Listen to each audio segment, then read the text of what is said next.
If your ASUS ExpertBook turns on but the display stays black, this guide covers the repair steps that resolve the issue. Learn how to repair Windows, troubleshoot startup problems, and restore the system functionality. A lot of errors pertain to this problem, and we're going to go ahead and jump into what should hopefully be a pretty straightforward process, guys. And we're going to go ahead and jump right into it. So first thing I'd recommend doing would be to actually go ahead and boot to the troubleshooting utility on Windows 11. So if you do a hard power off 3 times in a row, Windows should automatically attempt to launch the startup repair utility. And if it doesn't find anything, it will give you the option to select advanced settings, in which case it will take you to a screen that looks like this. Now, if it does not take you to a screen that looks like this, or you're unable to get to that, you can also download the Windows 10 Media Creation Utility, or Windows 11. They probably will make a creation utility for Windows 11 at some point. And it doesn't really matter, you can actually run the Windows 10 utility on Windows 11 as far as I'm aware. And you should be able to run the troubleshooting utilities built in within it. So you just would go ahead and download it to an ISO file and then burn it to a DVD or USB. It'd have to be about 4 gigabytes or more. It couldn't be a small USB flash drive, and it couldn't be a CD. It'd have to be a DVD. And then you boot your computer from it. So depending on the computer manufacturer, you'd have to tap a different key on your keyboard in order to launch that menu, in order to select what boot drive you want to go off of. So it could be anything between the escape key, F2, F8, F12, for example. And those are the function keys on the top of your keyboard. So you may have to just do a little bit of trial and error. Shouldn't take you more than a couple minutes. Googling it would probably be best before you even begin. But anyway, we're ready to go ahead and jump right into it. So we're on the choose an option page. So these will look very similar whether you're booting from it directly within Windows itself, or if you're plugged in a USB flash drive with the media creation utility installed and you selected the recovery option. So when you are setting up your Windows 11 installation or Windows 10, depending on the drive you're using, there should be an option to repair your computer in the bottom left corner of the dialog window, one of the first screens that comes up. You go ahead and select that, and then it would take you to a troubleshooting screen like you see here. And you want to go ahead and select troubleshoot, reset your PC, or see advanced options. And then there are going to be a whole bunch of options in here that we're going to explore in today's video. The first one, we're going to actually go underneath advanced options and then select startup repair, fix problems that keep Windows from loading. So go ahead and select that first.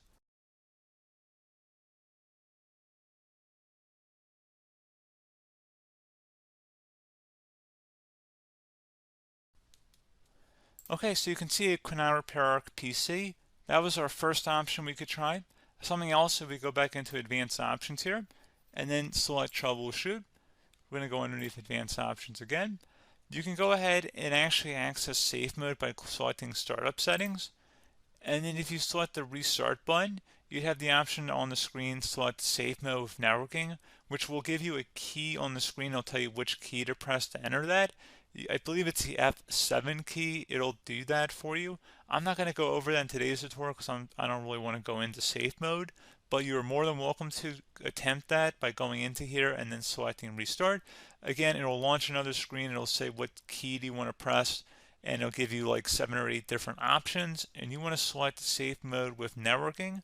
There's also an option for a command prompt too, but that's going to be something we're going to cover later in this video, and we don't even have to go through that in order to access it. So that's why I'm not going to really push for that, because unless you know exactly what's causing the problem, you probably don't need to go into safe mode. Unless you're trying to recover files, in which case then you definitely can go into safe mode, but we're trying to actually recover our computer here. So I hope that makes sense. Something else we can also try here as well would be to uninstall updates, remove recently installed quality or feature updates from Windows. So if you go ahead and select that, you can uninstall the latest quality updates, which generally is the more day-to-day updates. Feature updates are the less regularly released ones, like the big ones. I would equate it to service packs in like Windows 7 and Windows Vista and Windows XP. So larger updates that occur once or twice a year at most. And the quality updates are more just a regular update. So probably obviously depend, it'll take longer if you're going to try and uninstall the latest feature update versus quality update. And maybe you don't need to go back that far. So just giving you guys a couple pointers with that. Something else you can also look at here, and we're going to jump into the command prompt in a little bit, But you can select System Restore, which will use a restore point recorded on your PC to restore Windows. And this is something I would highly recommend here, guys. So select Next. Assuming you have a restore point saved on your computer, you go ahead and select the most recently created one, and you'll select Next, and then you'll select the drive. You shouldn't actually have to select the drive. You can scan for affected programs, but we're going to keep it all default here, and then we're going to select Finish. So once started, System Restore cannot be interrupted. Do you want to continue? I think we're going to select yes. I don't think we have anything better to do on our computer right now, so just give it a moment here to initialize. It will take a couple minutes to run, obviously depending on how large your hard drive is and how much is saved on the System Restore point. So just give it a couple minutes here.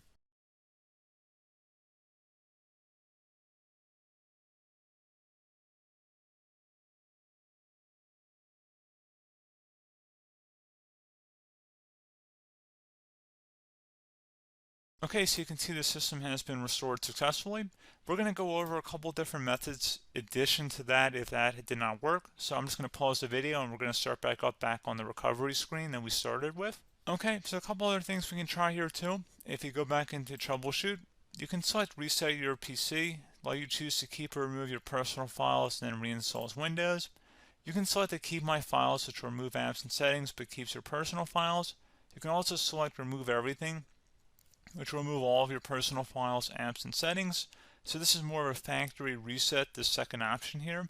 First option, it should not delete all of your personal files. However, it will pretty much clear most of your programs. And keep in mind, there's no guarantee that your information, number one, is even still available and easily recoverable on your computer to the point that you actually would be able to recover anything.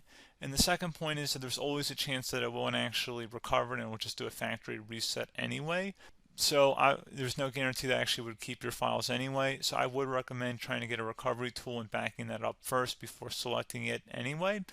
But again, those are a couple of different options. And then something else you can try here, if you go back to the choose an option. Another option, if you go underneath choose an option and select troubleshoot, advanced options, and now select where it says command prompt.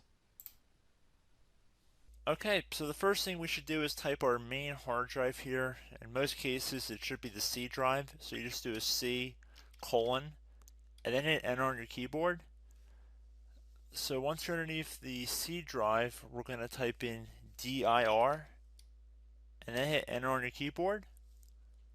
It should have program files, users, and Windows all in there. That's how you know you're in the right directory.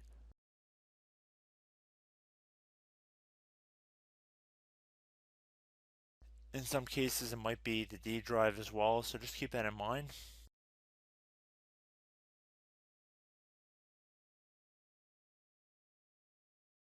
Next thing we're going to do is type in cd space / Windows / system 32 / config,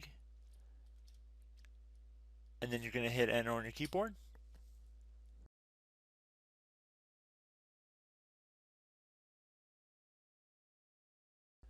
So now you're going to type md space backup. If you've seen other tutorials, it might also say to put down md backup. That's because the backup name is pretty common when you want to back something up. So you can name this whatever you want, doesn't have to be backup. So if you've already made a backup folder in the past, you could do backup 1, for example. So once you're done setting the name you want the backup to be called, hit enter on your keyboard again.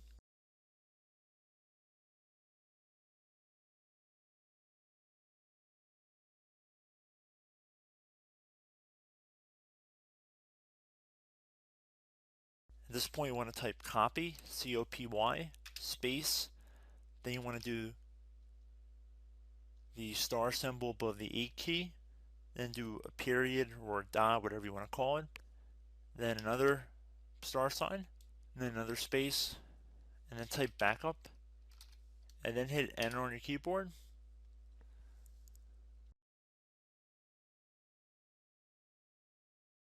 Now you want to type cd reg back, REG BACK, and then hit enter on your keyboard. So now that we are under the reg back, so now you want to type dir again and then hit enter.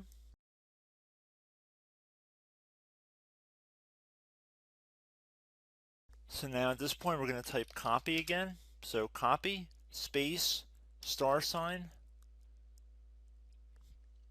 dot, another star sign, space, and then 2 dots.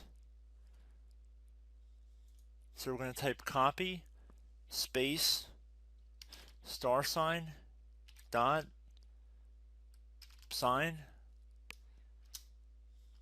star sign, dot, dot, and then hit enter on your keyboard again. So for overwrite, you want to overwrite all. So type A on your keyboard, so capital A, and then hit enter on your keyboard.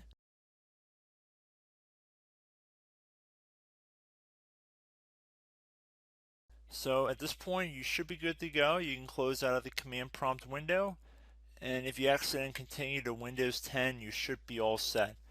So I hope one of these 3 or 4 different methods we went through in this tutorial helped you guys out. Again, I'm not sure if you guys heard me earlier, but try to go back into your safe mode if possible and uninstall any programs you know might be conflicting with the Windows startup if you can get into safe mode. So just keep that in mind. Something very simple like that could be blocking up everything. So again, I hope this tutorial helped you guys out, and I will catch you in the next tutorial. Goodbye.